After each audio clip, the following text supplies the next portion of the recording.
मूसा आलैहिस सालामेर कौमरा उत्तर दिচ্ছেন, जवाब दिচ্ছেন, হে मूसा তোমার আল্লাহ অর্ডার দিয়েছেন, আমরা এটা মেনে নিলাম, আমরা ওখানে গিয়ে বসবাস করব, আমরা ওখানে বাসস্থান বানাবো, আমরা ওখানে থাকব। কিন্তু ওখানে যে আমালিকা নামক সম্প্রদায় আছে, তারা পৃথিবীর মধ্যে সব থেকে শস্ত্র অস্ত্র দ্বারা সব থেকে সজ্জিত সম্প্রদায়। তাদের দ্বারা আমরা কখনো জিহাদ করে জিততে পারবো না, তাদের সঙ্গে আমরা কখনো যুদ্ধ করে জিততে পারবো না, আমরা কখনো জয়ী হতে পারবো না। তুমি যদি তোমার আল্লাহকে বলে দাও, তোমার আল্লাহ যদি ওই আমালিকা সম্প্রদায়কে ফিলিস্তিন থেকে প্যালেস্টাইন থেকে সরিয়ে দেয়, আল আকসা থেকে সরিয়ে দেয়, ওই স্থানটা যদি ফাঁকা করে দেয়, তাহলে আমরা ওখানে গিয়ে বসবাস করব, অন্যথায় আমরা ফিলিস্তিন গিয়ে বসবাস করতে পারবো না। يا قوم ادخلوا الأرض المقدسة التي كتب الله لكم ولا ترتدوا على أدباركم فتنقلبوا خاسرين. وقال تعالى في كلامه المجيد إن الله وملائكته يصلون على النبي يا أيها الذين آمنوا صلوا عليه وسلموا تسليما. সকলে দরুদ ইব্রাহিম পড়ি। اللهم صل على محمد وعلى آل محمد كما صليت على إبراهيم وعلى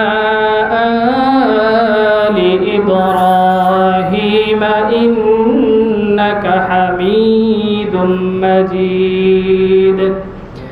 اللهم بارك على محمد وعلى آل محمد كما باركت على إبراهيم وعلى آل إبراهيم إنك حميد مجيد. দাও খোদা দাও আমায় আবার আমার দারাজ দিল, দাও খোদা দাও আমায় আবার আমার দারাজ দিল, দেওয়ালির মতো বীর সেনানি আলীর মতো বীর সেনানি জগতে নিখিল, দাও খোদা দাও আমায় আবার আমার দারাজ দিল। হামজাকে দাও ঘরে ঘরে জীবন দিতে কাতরে, হামজাকে দাও ঘরে ঘরে জীবন দিতে কাতরে, আবার কাবা ভাঙতে এলে, আবার কাবা ভাঙতে এলে পাঠাও আবাবিল, দাও খোদা দাও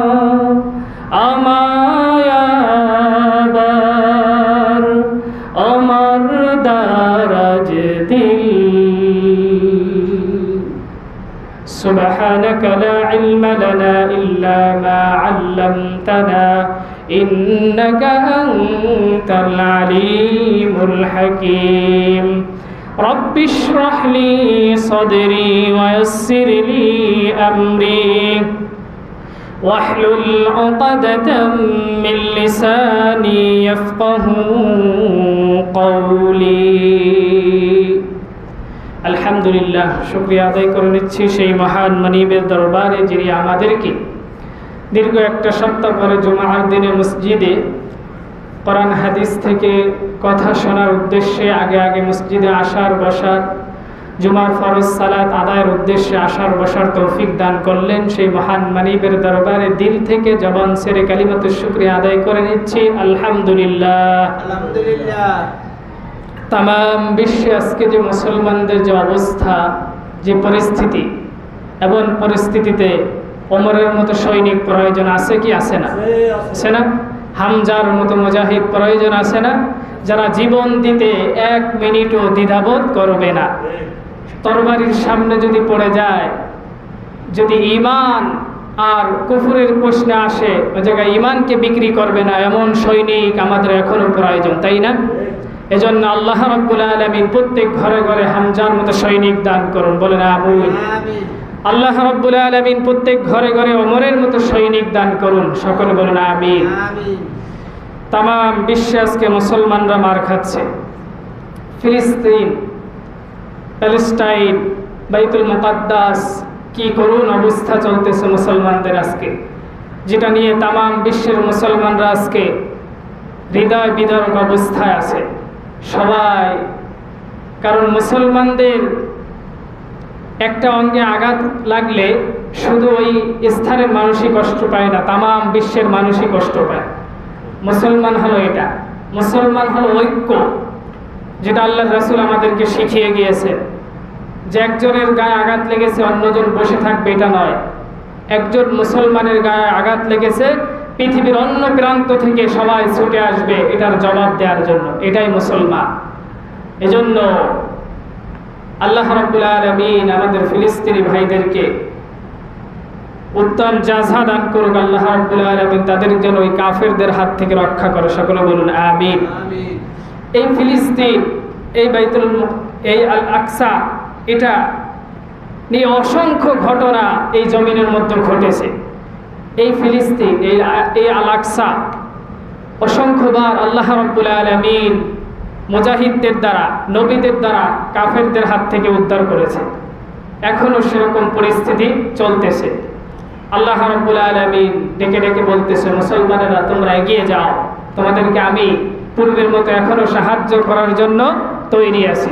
শুধু যদি তোমরা মসজিদের কর্নারে বসে দোয়া করো আর আবাবিলের জন্য অপেক্ষা করো, তাহলে কখনোই সাহায্য পাবে না। যেরকম মূসা আলাইহিস সালামের কওমরা বলেছিল যে আপনি যান এবং আপনার আল্লাহ যান, গিয়ে ফিলিস্তিন উদ্ধার করুন, প্যালেস্টাইন জয় করুন, তারপরে আমরা যাব।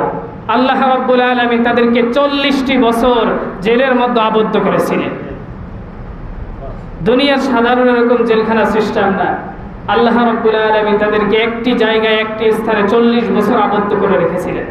তারা সকালে হাঁটা শুরু করতো তাদের দেশে যাওয়ার জন্য, সন্ধ্যার সময় হাঁটতে হাঁটতে গিয়ে আবার দেখতো সেই স্থানে আবার চলে এসেছে।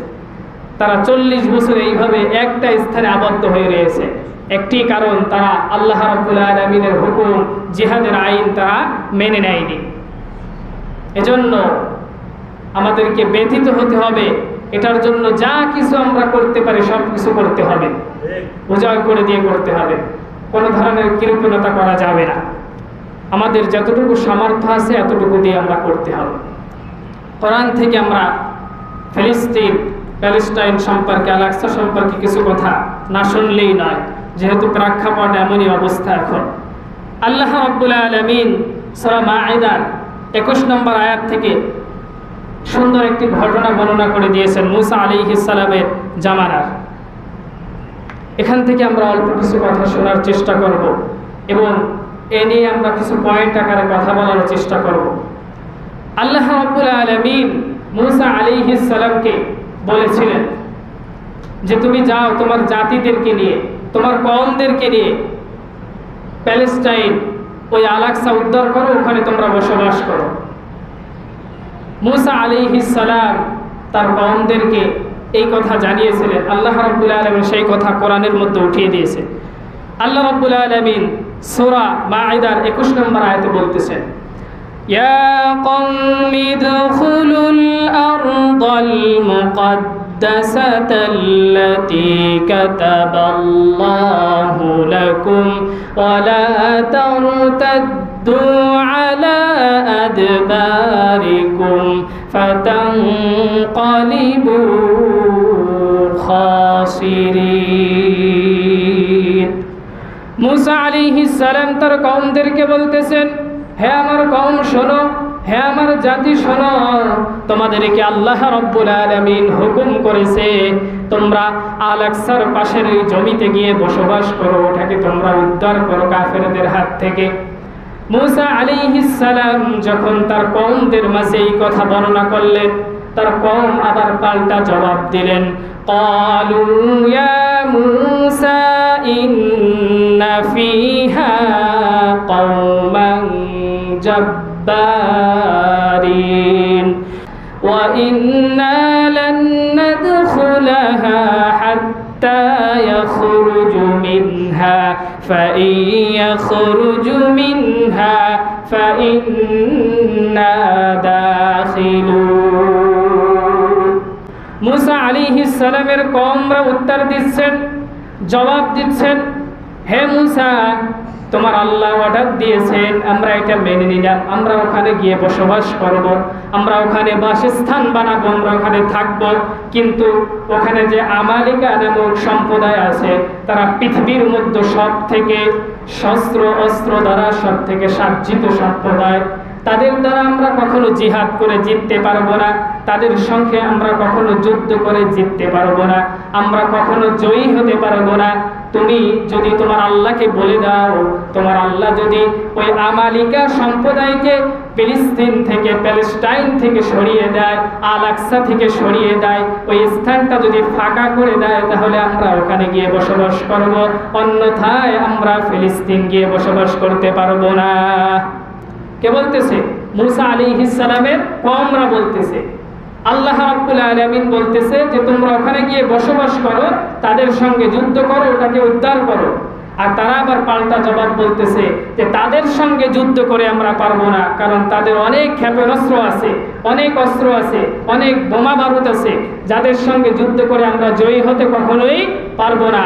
তোমার আল্লাহকে বলো, তোমার আল্লাহ যদি এই স্থানকে নিজের রহমত দিয়ে উদ্ধার করে দেয়, ওখানে যদি পরিষ্কার করে দেয়, তাহলে আমরা গিয়ে বসবাস করতে পারবো, অন্যথায় আমরা ওখানে বসবাস করবো না। আল্লাহ রাব্বুল আলামিন পরবর্তীতে আবার জবাব দিয়ে দিলেন, ওই বংশের মধ্যে দুইজন ব্যক্তি ছিল, দুইজন ব্যক্তির অন্তরটা খুলে গেল। তারা বুঝতে পারলো যে আল্লাহ রাব্বুল আলামিন যেহেতু অর্ডার দিয়েছেন, অবশ্যই আল্লাহ রাব্বুল আলামিন যুদ্ধের মধ্যে আমাদেরকে সাহায্য করবেন। যেহেতু আল্লাহ রাব্বুল আলামিন আমাদেরকে তাদের সঙ্গে যুদ্ধ করতে বলেছেন, অবশ্যই সেই রব আমাদেরকে সাহায্য করবেন। তারা বলতেছেন, তোমরা যাও, তোমরা যুদ্ধ শুরু করো, যুদ্ধের জন্য প্রস্তুতি নাও, অবশ্যই আল্লাহ রাব্বুল আলামিন তোমাদেরকে সাহায্য করবে। কিন্তু কওম বলতেছে না, আমরা যুদ্ধ করব না। তখন আল্লাহ রাব্বুল আলামিন ওই আয়াতটা এখানে উঠিয়ে দিলেন, قال رجلان من الذين يخافون أنعم الله عليهم ادخلوا عليهم الباب فإذا دخلتموه فإنكم غالبون। মুসা আলাইহিস সালামের কওমদেরকে বলতেছেন, সম্প্রদায়ের মধ্য থেকে দুইজন ব্যক্তি, যে তোমরা যাও, ওখানে গিয়ে যুদ্ধ করো, যদি যুদ্ধ শুরু করো, আল্লাহ রাব্বুল আলামিন তোমাদেরকে সুসংবাদ দিয়েছেন, তোমাদেরকে অবশ্যই ওই আমালিকা সম্প্রদায়ের বিরুদ্ধে জয়ী হওয়ার সুযোগ করে দেবে। তোমাদেরকে আল্লাহ রাব্বুল আলামিন ওই যুদ্ধের মধ্যে বিজয় দান করবে, তোমরা যুদ্ধ শুরু করে দাও। তারা বলতেছে, আমরা যুদ্ধ করতে পারবো না। আল্লাহ রাব্বুল আলামিন বলতেছে, তোমরা যুদ্ধ করো। তর্ক বিতর্কের মধ্যে আল্লাহ রাব্বুল আলামিন কে যখন এরকম পাল্টা প্রশ্নের জবাব দিয়ে দিলেন ওই সম্প্রদায়। আল্লাহ রাব্বুল আলামিন সঙ্গে সঙ্গে আবার আয়াত নাযিল করে দিলেন তাদের কথার প্রেক্ষাপটে। ক্বালু ইয়া মূসা ইন্না লান নাদখুলাহা আবাদাম মা দামু ফিহা ফাযহাব আনতা ওয়া রাব্বুকা ফাকাতিলা ইন্না হাহুনা কাঈদুন।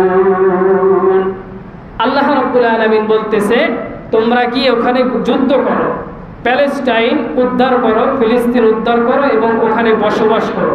কাদেরকে বলতেছে? মূসা আলাইহিস সালামের সম্প্রদায়কে বলতেছে। তারা আবার জবাব দিচ্ছে যে তোমার আল্লাহ যদি ওখান থেকে নিজে ওটা পরিষ্কার করে দেয়, ওই আমারিকা যে সম্প্রদায় আছে তাদেরকে সরিয়ে দেয়, তাহলে আমরা ওখানে গিয়ে বসবাস করব। মূসা আলাইহিস সালাম বলল, আল্লাহ বলেছেন প্রয়োজনে ফেরেশতা পাঠিয়ে তোমাদেরকে সাহায্য করবে, কিন্তু তোমরা যুদ্ধ শুরু করো, যুদ্ধে অংশগ্রহণ করো, ঘরে বসে থেকো না। কে বলেছেন? আল্লাহ রাব্বুল আলামিন। কিন্তু সম্প্রদায় কি বলতেছে জানেন? ফাযহাব আনতা ওয়া রাব্বুকা ফাকাতিলা ইন্না হাহুনা কাঈদুন। আনতা ওয়া রাব্বুকা, তুমি এবং তোমার রব গিয়ে প্রয়োজনে যুদ্ধ করো, আমরা যুদ্ধ করতে পারবো না। কারা বলেছেন?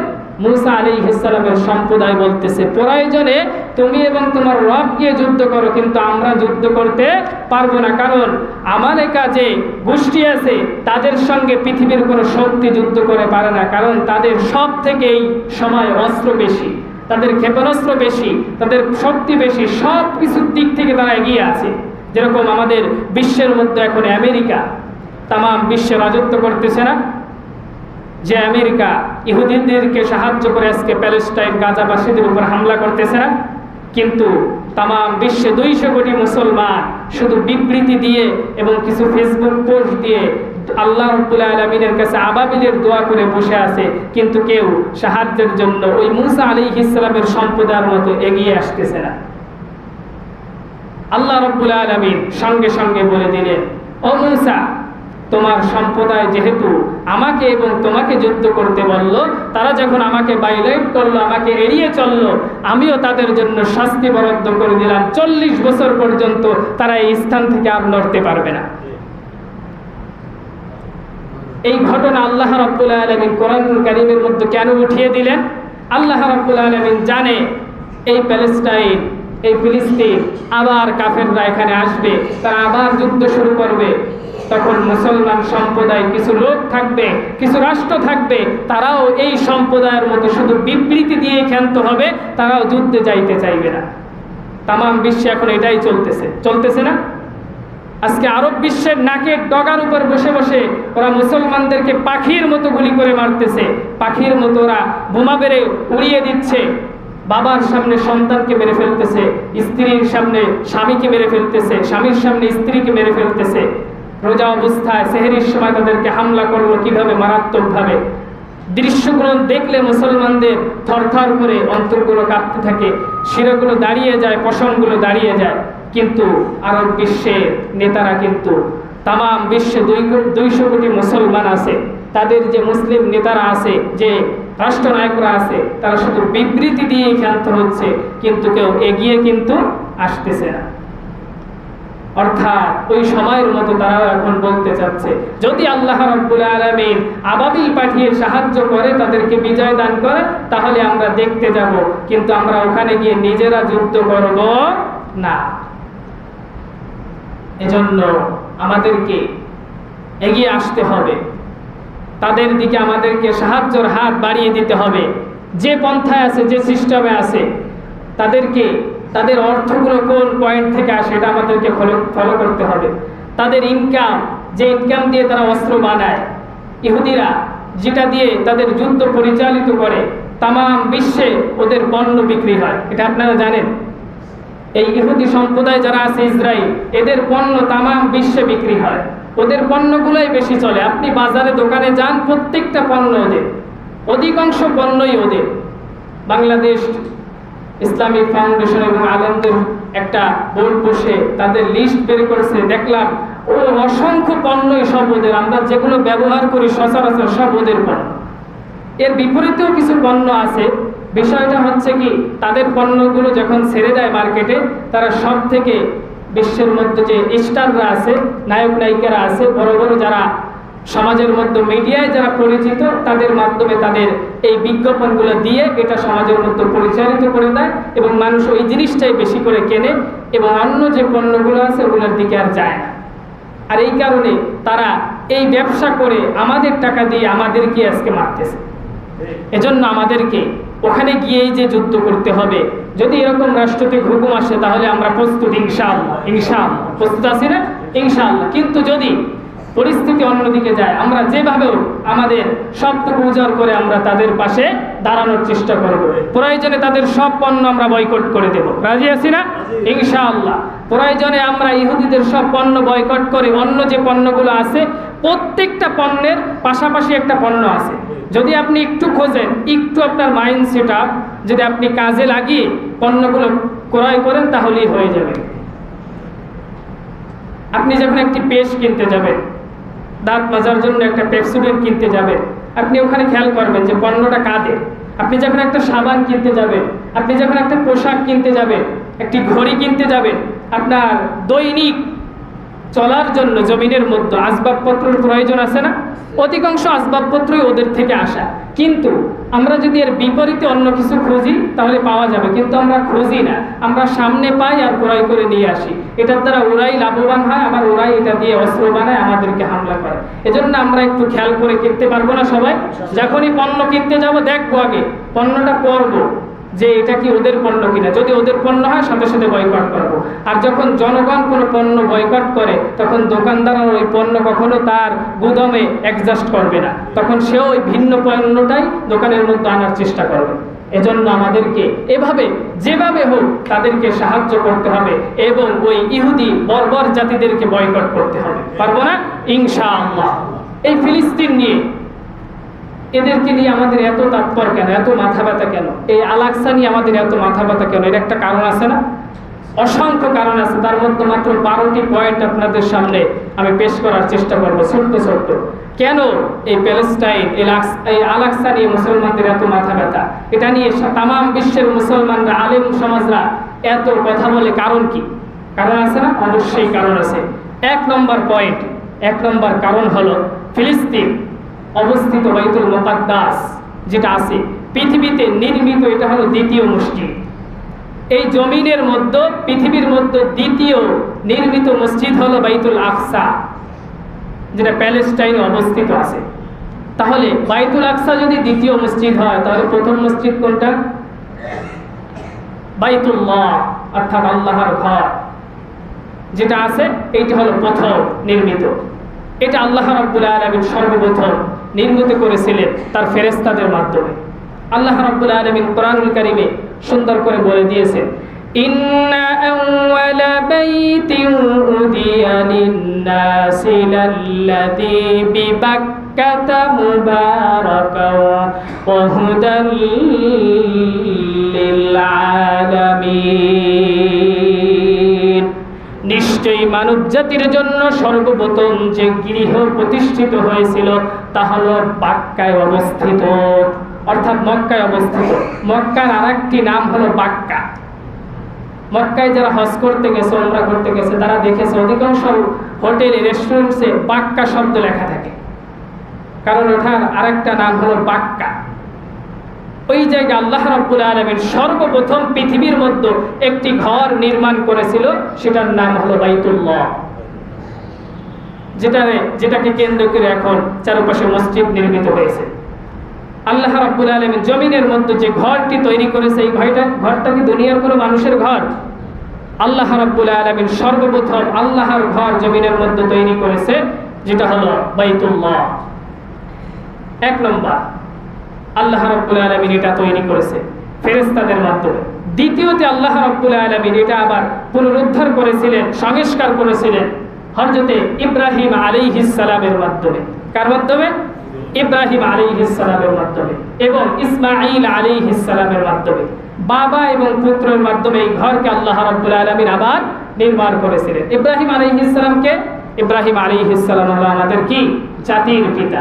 আল্লাহ রাব্বুল আলামিন বলে দিয়েছেন মিল্লাতা আবিকুম ইব্রাহিম হুয়া সাম্মাকুমুল মুসলিমিন। মুসলিম জাতির পিতা হলো ইব্রাহিম আলাইহিস সালাম। আর আল্লাহ রাব্বুল আলামিন সেই জাতির পিতাকে দিয়েই প্রথম ঘর পুনরুদ্ধার করেছিলেন বাইতুল্লাহ। সর্বপ্রথম ফেরেশতাদের মাধ্যমে, দ্বিতীয়তে যখন পুনরুদ্ধার করেছেন আমাদের পিতা ইব্রাহিম আলাইহিস সালামের মাধ্যমে এবং তার সন্তান ইসমাঈল আলাইহিস সালামের মাধ্যমে। এজন্যই আল্লাহ রাব্বুল আলামিন বলে দিয়েছেন ফালইয়াবুদু রাব্ব হাযাল বাঈদ। তোমরা এই ঘরের মালিকের ইবাদত করো। কোন ঘরের মালিকের? এই ঘরে কাবা শরীফের দরজার সামনে এই আয়াতটা লেখা থাকে, তোমরা ইয়া হাজি তোমরা এই ঘরের মালিকের ইবাদত করো, অন্য কারো ইবাদত করো না। আল্লাহ রাব্বুল আলামিন সেই কথা কোরআনের মধ্যে আমাদেরকে বলে দিয়েছেন তোমরা এই ঘরের মালিকের ইবাদত করো। কারণ হলো এই ঘরটা হলো লাল্লাযী বিবাক্কাতা মুবারাকান ওয়া হুদাল লিল আলামিন। তামাম দুনিয়াবাসীর জন্য আল্লাহ রাব্বুল আলামিন এই কাবা ঘরকে, এই বাইতুল্লাহকে হেদায়েতের কেন্দ্রস্থল বানিয়ে দিয়েছেন। এজন্য দেখবেন তামাম বিশ্ব থেকে মুসলমানরা এই কাবা ঘর তওয়াফ করতে আসে। ওখানে গেলে একটা আলাদা শান্তি মানুষ ভিতরে অনুভব করে।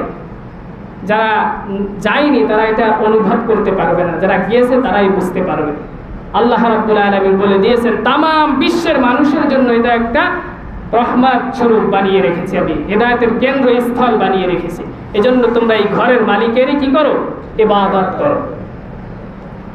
এক নম্বর পয়েন্ট হলো এটা পৃথিবীর মধ্যে নির্মিত দ্বিতীয় মসজিদ, সেটা কি আল আকসা।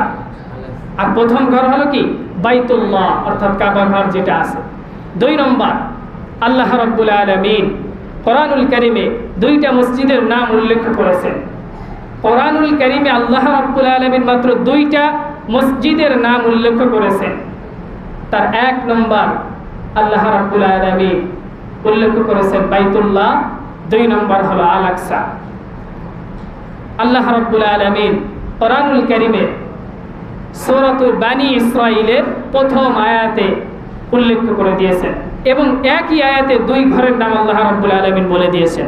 সুবহানাল্লাযী আসরা বিআবদিহি লাইলাম মিনাল মাসজিদিল হারাম ইলাল মাসজিদিল আকসা। মসজিদুল হারাম এবং মসজিদুল আকসা আল্লাহ রাব্বুল আলামিন বলে দিয়েছেন অতীব পবিত্র সেই সত্তা যিনি তার নবীকে এক রাত্রে বাইতুল্লাহ থেকে বাইতুল আকসা পর্যন্ত ভ্রমণ করিয়েছিলেন। মিরাজের রাত্রের ঘটনা আমরা শুনেছি না আল্লাহর রাসূলের? সেই ঘটনার মধ্যে আমরা শুনেছি আল্লাহ রাব্বুল আলামিন তাকে মসজিদুল হারাম থেকে মসজিদুল আকসা পর্যন্ত এক রাত্রে ভ্রমণ করিয়েছিলেন। এবং আল্লাহ রাব্বুল আলামিন পুরো কোরআনের মধ্যে মাত্র দুইটা মসজিদের নাম উল্লেখ করেছেন, তার মধ্যে একটা হলো বাইতুল আকসা যেটা ফিলিস্তিনে অবস্থিত। এই কারণে মুসলমানদের এই ফিলিস্তিন নিয়ে এত মাথা ব্যথা। এখানে আঘাত করবে আর 200 কোটি মুসলমান চুপ করে থাকবে, এটা কখনো সম্ভব হতে পারে না। এজন্য বারবার ওই ইসরায়েল হানাদার বাহিনীদেরকে মুসলমানরা বারবার জানিয়ে দিচ্ছে, বারবার বলে দিচ্ছে যে পৃথিবীর জমিনে একজন মুসলমান বেঁচে থাকতে তোমরা কখনো আমাদের এক টুকরো জমি নিয়ে বসে থাকতে পারবে না। এটা মুসলমান কখনোই সহ্য করবে না। যদিও কিছু সময়ের জন্য তোমরা আমাদের জমি আমাদের কাছ থেকে কেড়ে নিচ্ছ, কিন্তু আবার আমরা তোমাদের কাছ থেকে এটা পুনরুদ্ধার করব অবশ্যই ইনশাআল্লাহ। খুব শীঘ্রই সে সময় চলে আসবে, মুহাম্মদ ইমাম মাহদি এসে ওদের কাছ থেকে এটা আবার উদ্ধার করবে, 40 বছর ওখানে রাজত্ব করবে। এটা রাসূলের ভবিষ্যৎবাণী, আল্লাহর রাসূলের ভবিষ্যৎবাণী। আজকে আপনি দেখেন গাজার মুসলমানদের কি ইমানি তরতাজা, তাদের সামনে বিশাল রাইফেল নিয়ে তারা দাঁড়িয়ে আছে আর ওরা সামান্য পাথর নিয়ে আল্লাহু আকবার বলে ওদের দিকে ছুড়ে ফেলতেছে।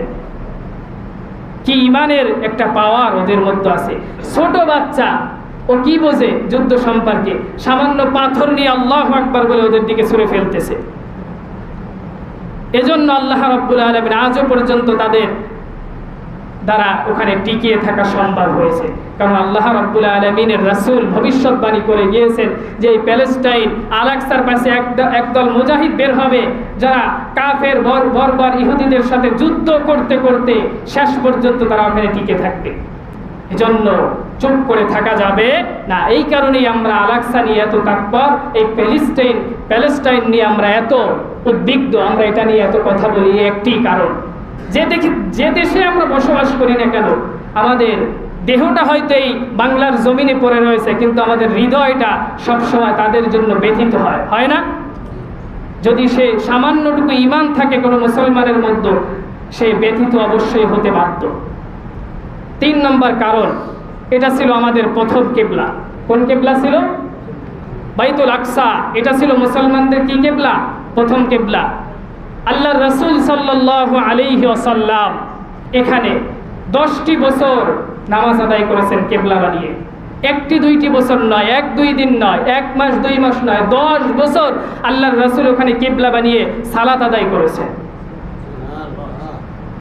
আল্লাহর রাসূল সাল্লাল্লাহু আলাইহি ওয়াসাল্লাম একদিন একটা দাওয়াতে গেলেন। দাওয়াতে যাওয়ার পরে জোহরের সালাত 4 রাকাত নামাজ আদায় করতেছে আল্লাহর রাসূল। 2 রাকাত নামাজ আল্লাহর রাসূল আদায় করছেন, কিন্তু বারবার আকাশের দিকে চাইতেছে আল্লাহর রাসূল, আর মনে মনে চিন্তা করতেছে। আল্লাহ রাব্বুল আলামিন সেই কথা কোরআনের মধ্যে উঠিয়ে দিয়েছে, ক্বাদ নারা তাকাল্লুবা ওয়াজহিকা ফিস সামা। হে রাসূল, আপনি বারবার আকাশের দিকে তাকিয়ে কি ভাবতেছেন আমি বুঝতে পেরেছি। আপনার মনের কথা আমি জানতে পেরেছি, আপনার মনের কথা আমি বুঝতে পেরেছি। আমি জানি আপনি বারবার আমার কাছে চাইতেছেন আমি যেন আপনার কিবলাটা কাবার দিকে ফিরিয়ে দিই। আল্লাহ রাব্বুল আলামিন বলতেছে, فَلَنُوَلِّيَنَّكَ قِبْلَةً تَرْضَاهَا فَوَلِّ وَجْهَكَ شَطْرَ الْمَسْجِدِ الْحَرَامِ। হে রাসূল, আপনার বাকি 2 রাকাত নামাজ আর আল-আকসার দিকে ফিরে পড়া লাগবে না। বাকি 2 রাকাত নামাজ মসজিদুল হারাম অর্থাৎ কিবলা কাবার দিকে আপনি ফিরে আদায় করুন। অর্থাৎ মুসলমানদের প্রথম কিবলা ছিল কোনটা? আল-আকসা, যেখানে আল্লাহর রাসূল 10 বছর পর্যন্ত সালাত আদায় করেছে। এরপরে রাসূল মনে মনে বারবার ভাবতেছে, যদি আমার কিবলাটা মসজিদুল হারামের দিকে হতো, আমি যদি ওদিক ফিরে সালাত আদায় করতে পারতাম। আল্লাহ রাব্বুল আলামিন তার মনের কথা কবুল করে নিলেন এবং আয়াত নাজিল করে দিলেন যে ফাওয়াল্লি ওয়াজহাকা মসজিদুল হারাম শাতরাল মসজিদুল হারাম, যে আপনি 2 রাকাত যোহরের সালাত আদায় করেছেন আল-আকসার দিকে, বাকি 2 রাকাত আপনি আদায় করেন মসজিদুল হারামের দিকে। এজন্যই মুসলমানদের আল-আকসা নিয়ে এত তাৎপর, এত মাথা ব্যথা। 4 নম্বর কারণ, ফিলিস্তিনে অবস্থিত বাইতুল আকসা, এটি হচ্ছে নবী করিম সাল্লাল্লাহু আলাইহি ওয়াসাল্লামের মেরাজের যাত্রার প্রথম স্থল। আল্লাহ রাসূল সাল্লাল্লাহু আলাইহি ওয়াসাল্লাম মসজিদুল হারাম থেকে বোরাকে উঠে এক টানে বাইতুল মুকাদ্দাস অর্থাৎ ফিলিস্তিনে গিয়ে অবস্থান করেছেন। প্রথম বিশ্রাম করেছেন, ব্রেক দিয়েছেন। এই দৈবক গুয়াহাটি থেকে যদি একটা বাস ছাড়ে ঢাকার উদ্দেশ্যে, বাসটা কি এক চড়ে ঢাকা চলে যায় নাকি মাঝখানে একটা ব্রেক দেয়? ব্রেক দেয় না, কারণ বাসের যে যাত্রী আছে, হেল্পার আছে, যে ড্রাইভার আছে, এই দীর্ঘ সময় 5-6 ঘন্টা যদি গাড়ি চালায়, সে ক্লান্ত হয়ে পড়বে না? ক্লান্ত হয়ে পড়তে পারে। তাদের জন্য এই গোপালগঞ্জের আশেপাশে একটা ব্রেকের স্থান বানায়, যেখানে মানুষ ইস্তেঞ্জা সারবে অথবা খাবার দাবার খাবে, এরপরে আবার কিছুক্ষণ বিশ্রাম নিয়ে আবার ঢাকার উদ্দেশ্যে রওনা দিবে। আল্লাহ রাব্বুল আলামিন ঠিকই তার রাসূলকে তার সঙ্গে দিদারের জন্য নেবেন, কিন্তু মাঝখানে একটা ব্রেকের স্থান বানিয়েছিলেন, আর সেই স্থানটা হলো বাইতুল মুকাদ্দাস অর্থাৎ আল-আকসা ফিলিস্তিনে। শুধু তাই নয়, আল্লাহ রাব্বুল আলামিন এখানে আল্লাহর রাসূল সাল্লাল্লাহু আলাইহি ওয়াসাল্লামকে নিয়ে ক্ষান্ত করেন নাই।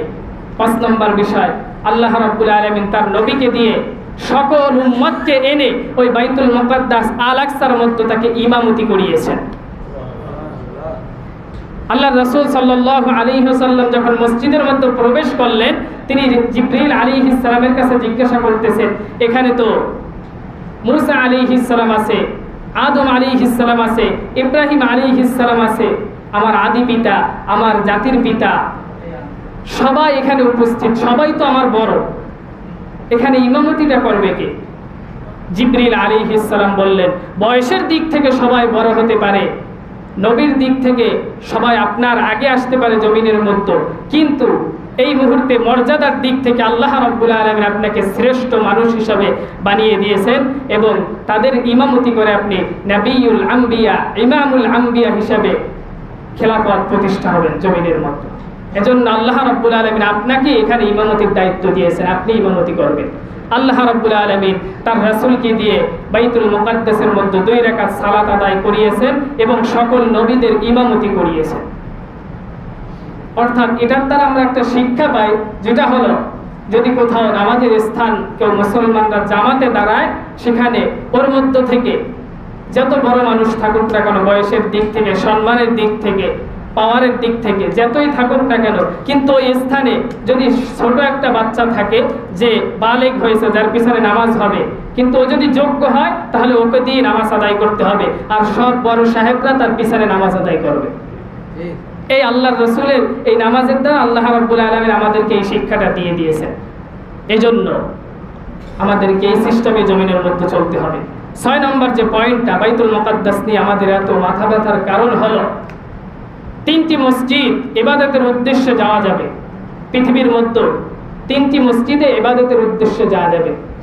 একটা হলো আল্লাহর রাসূল সাল্লাল্লাহু আলাইহি ওয়াসাল্লামের হাদিস স্বয়ং হযরত আবু হুরায়রা রাদিয়াল্লাহু তাআলা আনহু থেকে বর্ণিত।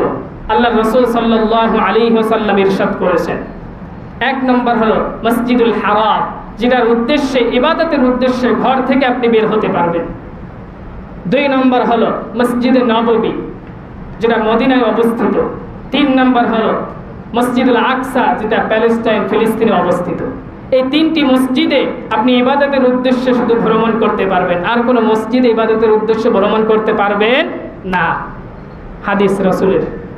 শুধু তাই নয়, আল্লাহ রাব্বুল আলামিনের রাসূল বলে দিয়েছেন, যদি কেউ মসজিদুল হারামের মধ্যে 1 রাকাত সালাত আদায় করে, 1 লক্ষ রাকাত সালাতের সওয়াব আল্লাহ রাব্বুল আলামিন তার আমলনামায় দিয়ে দেবে। সুবহানাল্লাহ। কোন ব্যক্তি যদি মসজিদে নববীর মধ্যে 1 রাকাত সালাত আদায় করে, আল্লাহ রাব্বুল আলামিন এর হাবিব বলে দিয়েছেন, একটা হাদিসের মধ্যে আসছে 50,000 রাকাতের সওয়াব দিবে। আবার আরেকটা হাদিসের মধ্যে আসছে 1000 রাকাতের সওয়াব দিবে।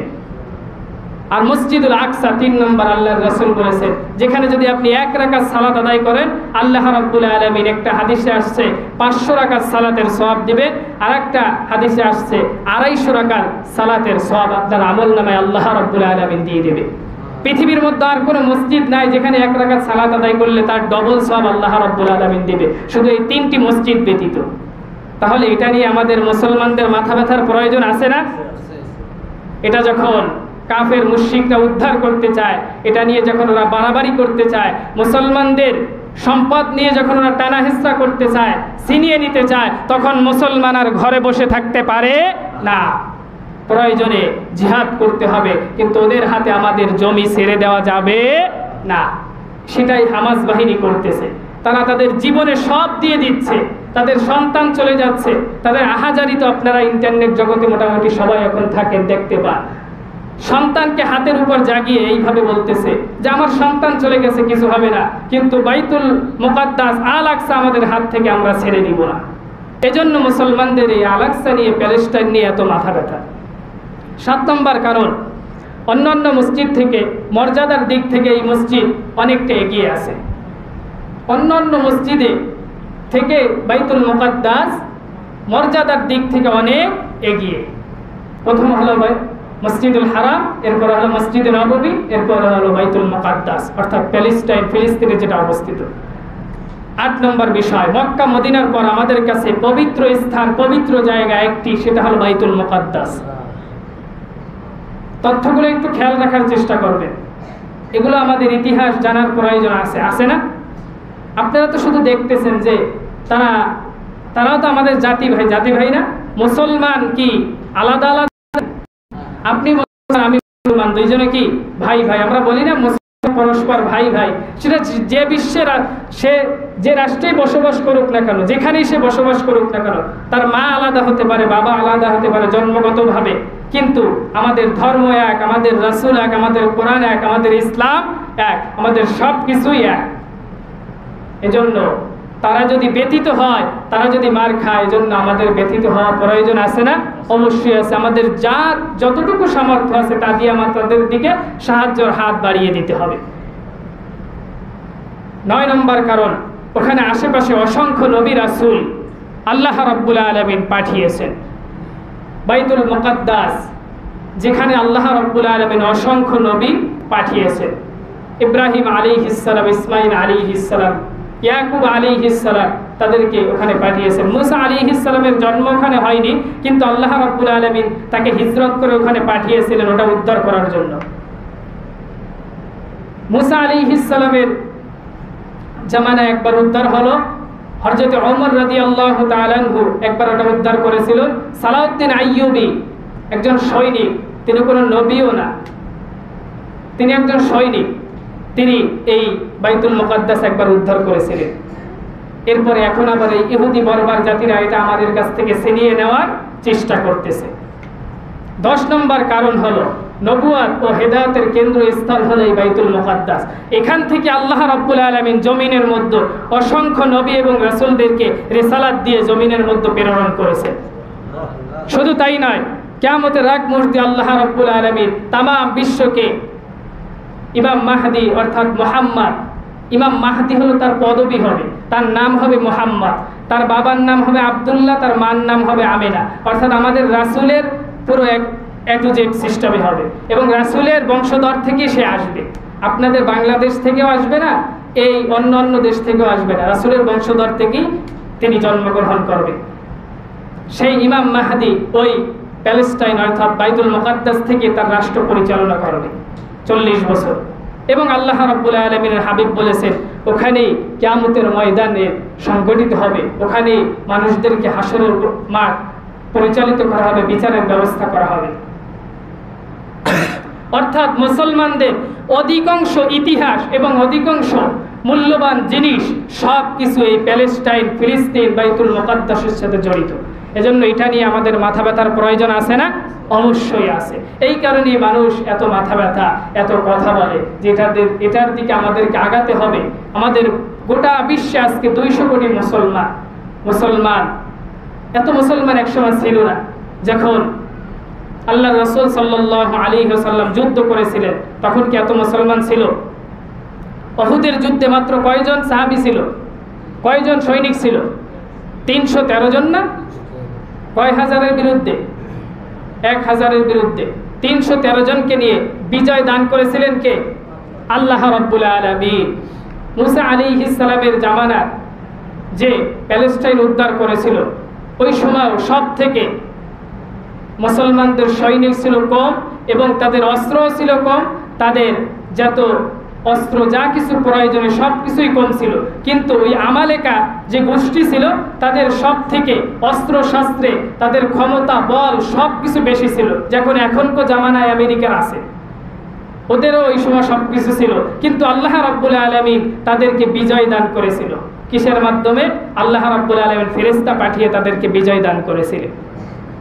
আল্লাহ রাব্বুল আলামিন যুগে যুগে যতই মুসলমানরা বিজয় অর্জন করেছে, মুসলমান কখনো অস্ত্রের দ্বারা বিজয় অর্জন করতে পারে নাই। মুসলমান সব সময় বিজয় অর্জন করেছে ঈমানের দ্বারা। কিসের দ্বারা? ঈমানের দ্বারা বিজয় অর্জন করেছে। ঈমান নিয়ে মাঠে ঝাঁপিয়ে পড়েছে, পায়ে স্যান্ডেল ছিল না, হাতে তরবারি ছিল না, কিন্তু আল্লাহ রাব্বুল আলামিন তাদের ঈমানের জোর দেখে তাদেরকে জয়ী করে ওখান থেকে পাঠিয়েছে। সেই আল্লাহকে আজও আছে না জমিনের মধ্যে? সে আল্লাহর পাওয়ার কি এখন আছে? তাহলে সেই আল্লাহ আজও পারে না এই ইহুদি বর্বর জাতিদের হাত থেকে মুসলমানদের রক্ষা করতে? কিন্তু একদল মানুষ বলে, কেন করে না আল্লাহ রাব্বুল আলামিন? যেরকম বাংলাদেশে আগে মানুষ বলতো যে এত অত্যাচার হচ্ছে, কেন আল্লাহ রাব্বুল আলামিন এদের হাত থেকে আমাদেরকে বাঁচাচ্ছে না?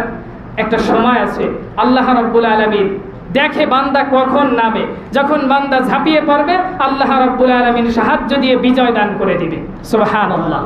এজন্য আমাদেরকে মাঠে নামতে হবে। শুধুমাত্র মসজিদের কর্নারে বসে জিকিরের তসবিহ টিপলে হবে না। যখন এক হাতে তসবিহ আর এক হাতে তরবারি থাকবে, আল্লাহ রাব্বুল আলামিন ঈমানের জজবা দেখে আপনাদেরকে বিজয়ের ঝান্ডা হাতে তুলে দিবে। এজন্য আমাদেরকে এই প্যালেস্টাইন নিয়ে মাথা ব্যথা অবশ্যই হতে হবে। এটা নিয়ে আমাদেরকে ভাবনা করতে হবে, এটা নিয়ে আমাদেরকে চিন্তা করতে হবে। আল্লাহ রাব্বুল আলামিন এই বাইতুল মুকাদ্দাস আমাদেরকে দিয়েছেন। 11 নম্বর কারণ হলো,